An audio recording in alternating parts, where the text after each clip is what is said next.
કેન્દ્રીય ગૃહમંત્રી અમિત શાહ રાયપુરમાં રાષ્ટ્રપતિ પોલીસ કલર્સ એવોર્ડ પરેડમાં થયા સામેલ। ગૃહમંત્રીએ પોલીસને સોંપ્યું રાષ્ટ્રપતિ કલર્સ નિશાન તેમજ આત્મસમર્પણ કરી ચૂકેલા નક્સલીઓ સાથે પણ કરશે મુલાકાત।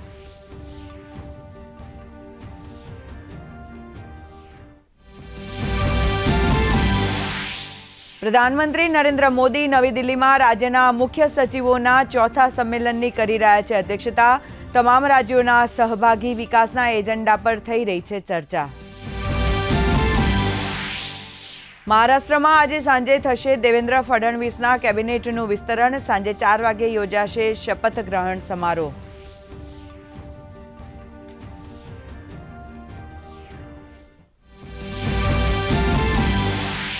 મુંબઈ ખાતે વર્લ્ડ હિન્દુ ઇકોનોમિક ફોરમની વાર્ષિક સભામાં મુખ્યમંત્રી ભૂપેન્દ્રભાઈ પટેલ ઉપસ્થિત। કહ્યું 2024નું આ ફોરમ નવા સ્ટાર્ટઅપ અને આંટરપ્રિન્યોર માટે માર્ગદર્શન અને નેટવર્કિંગ માટે મહત્વપૂર્ણ platform. Think in future think for ફ્યુચરની છે 2024ની થીમ। સુરતની વીર નર્મદ દક્ષિણ ગુજરાત યુનિવર્સિટીમાં છેલ્લા 3 વર્ષમાં 62 વિદ્યાર્થીઓએ બોગસ માર્કશીટ ડિગ્રીના આધારે એડમિશન લેતા પ્રવેશ રદ।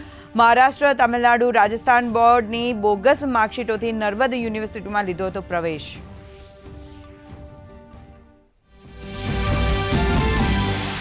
ગુજરાતમાં રવિ સિઝનલ ડિજિટલ ક્રોપ સર્વેનો આજથી શુભારંભ। આગામી 45 દિવસ દરમિયાન રાજ્યના 18,464 ગામોના આશરે 1 કરોડથી વધુ ખેતીલાયક પ્લોટનો કરશે સર્વે।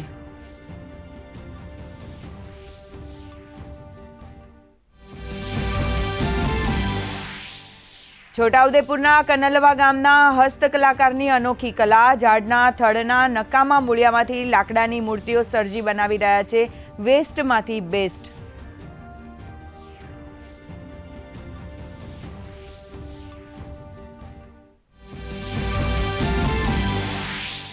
ઉત્તર ભારતમાં ઠંડીનો પ્રકોપ। દિલ્હી, એનસીઆર સહિત પંજાબ, હરિયાણા, યુપી, બિહારમાં કોલ્ડ વેવ। દક્ષિણી રાજ્યોમાં વરસાદની શક્યતા।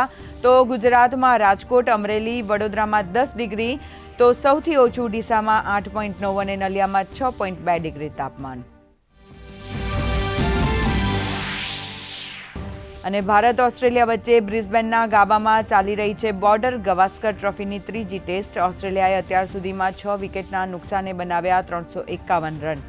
સ્ટીવ સ્મિથે ફટકારી કરિયરની 33મી સદી।